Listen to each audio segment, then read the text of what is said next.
Hello guys, ఒక వ్యక్తి alcohol తాగిన తర్వాత అతని శరీరంలో ఎటువంటి మార్పులు సంభవిస్తాయో, అలాగే ఒక వ్యక్తి త్రాగిన తర్వాత మత్తుగా మరియు ఊగిపోతున్నట్లుగా ఎందుకు ప్రవర్తిస్తాడో, ఆల్కహాల్ తాగడం వల్ల మనిషికి వచ్చే సమస్యల్ని మరియు వాటి పరిణామాలను కంప్లీట్ గా ఈ వీడియోలో తెలుసుకుందాం గైస్.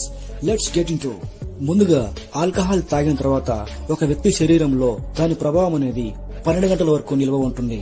అయితే ఆల్కహాల్ జీర్ణాశయంలోని చేరిన తర్వాత దాని తర్వాత ప్రక్రియ కాలేయం మీద పడుతుంది. కాలేయం ఈ ఆల్కహాల్ ని మొదటి దశలో ఎసిటాల్డిహైడ్ గా, ఆ తర్వాత ఎసిటిక్ ఆమ్లంగా మరియు కార్బన్ డైఆక్సైడ్ గా విడగొడుతుంది. అయితే కాలేయం కేవలం గంటకు 12 నుంచి 15 మిల్లీలీటర్ల ఆల్కహాల్ ని మాత్రమే వడగొట్టగలదు. అధిక మొత్తంలో ఆల్కహాల్ ని తీసుకోవడం వల్ల ఆ ఒత్తిడి అంతా కాలేయం మీద పడుతుంది. కాలేయం మీద ఎక్కువ ఒత్తిడి జరగడం వల్ల కాలేయం చుట్టూ కొవ్వు పేర్కొని పోవడం, కాలేయం వాపు రావడం, ఇది ముదిరితే కామెర్లు లాంటి వ్యాధులు సంభవిస్తాయి. ఇప్పుడు ఆల్కహాల్ తాగిన తర్వాత మనిషి ఎందుకు మత్తుగా మరియు ఊగిపోతాడో తెలుసుకుందాం. ఆల్కహాల్ తాగిన తర్వాత మొదటగా మెదడుకు, ఆ తర్వాత కాలేయంకి దాని యొక్క ప్రభావం చూపుతుంది. ఆ తర్వాత శరీరంలోని అన్ని భాగాలకు నర్వస్ సిస్టమ్ ద్వారా మెల్లమెల్లగా వ్యాప్తి చెందుతుంది. ఆ తర్వాత మన శరీరంలో డోపమైన్ అనే హార్మోన్ అయితే రిలీజ్ అవుతుంది. దీని వలనే మనిషి మత్తుగా మరియు ఊగిపోతున్నట్లుగా ప్రవర్తిస్తాడు. అయితే ఆల్కహాల్లో ఎక్కువ శాతం క్యాలరీస్ ఉంటాయి. దీనివల్ల మనిషి యొక్క బరువు భయంకరంగా పెరిగిపోతుంది.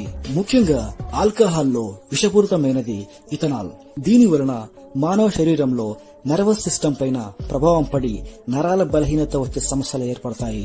మానవ శరీరంలోకి ప్రవేశించే చెడు బ్యాక్టీరియాలతో పోరాడేందుకు మన శరీరంలో మంచి బ్యాక్టీరియంలు ఒక అడ్డుకట్టగా పోరాడతాయి. కానీ ఆల్కహాల్ ని ఎక్కువగా తీసుకోవడం వల్ల మన శరీరంలో ఉన్న మంచి బ్యాక్టీరియాని నశింపజేసి మన శరీరంలోకి చెడు బ్యాక్టీరియా ప్రవేశించడం వల్ల మన యొక్క ఇమ్యూన్ సిస్టమ్ అనేది దెబ్బతింటుంది. దీని వలన వ్యాధి నిరోధకత లోపం వస్తుంది.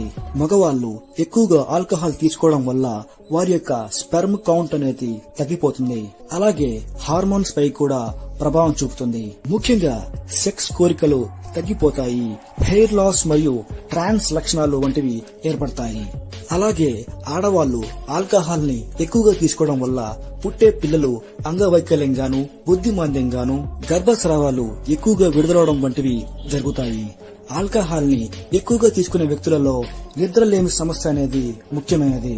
ఇటువంటి వ్యక్తులలో ఎక్కువగా చెమటలు పట్టడం, పిచ్చి పిచ్చిగా మాట్లాడడం వంటి సమస్యల్ని ఎదుర్కొంటారు. ఆల్కహాల్ తీసుకునే వాళ్ళలో ముఖ్యంగా శరీరంలో పేగు క్యాన్సర్, కాలేపు క్యాన్సర్, థ్రోట్ క్యాన్సర్ వంటి సమస్యల్ని ఎదుర్కోవాల్సిందే. మనిషి శరీరంలోని నీరంతా చెమట రూపంలో బయటకు వచ్చేసి చివరికి డీహైడ్రేషన్ సమస్య అయితే వస్తుంది. దీని వలనే మూత్రపిండాలలో రాళ్లు ఏర్పడతాయి. మన శరీరంలో ఎక్కువగా జాయింట్ పెయిన్స్ రావడానికి కారణం యూరిక్ యాసిడ్ లెవెల్స్.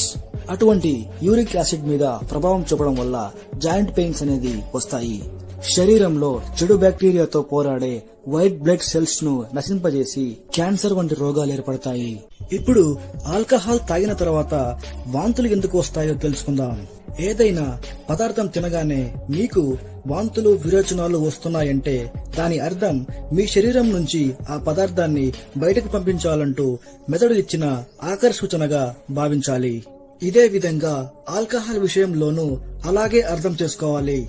ఆల్కహాల్ తాగిన తర్వాత మన శరీరంలో మొదటి దశలో ఏర్పడిన ఎసిటాల్డిహైడ్ అనే రసాయన పదార్థమే వాంతులకి కారణం. మన శరీరంలో ఎక్కువ మోతాదులో ఎసిటాల్డిహైడ్ విడుదలైనప్పుడు వాంతులు వస్తాయి. ఈ విధంగా మద్యం ఎంత ఎక్కువగా తాగితే మీకు అంత ఎక్కువగా వాంతులు వస్తాయి. వాంతులు వస్తున్నా ఆగకుండా అదే పనిగా మద్యం తీసుకున్నట్లయితే మీరు మరణానికి పిలుపునిచ్చినట్లే. ఖాళీ కడుపుతో మద్యం సేవిస్తే 3 రెట్లు ఎక్కువగా మత్తెక్కుతుంది. అదే ఆహారంతో పాటు మద్యాన్ని సేవించినట్లయితే ఆలస్యంగా మత్తులోకి వెళ్తారు. ముఖ్యంగా మద్యం తాగడం వల్ల పక్షవాతం వచ్చే ప్రమాదం ఉంది. ఒకేసారి 3 కంటే ఎక్కువ సార్లు మద్యాన్ని తీసుకోవడం వల్ల మన శరీరంలో రక్తపోటు పెరుగుతుంది. మన శరీరంలో ఎంజైమ్స్ మరియు హార్మోన్స్ ఉత్పత్తి చేసే పాంక్రియాస్ దెబ్బతింటుంది. దీని వలన పాంక్రియాటిక్ క్యాన్సర్ వచ్చే ప్రమాదం ఉంది.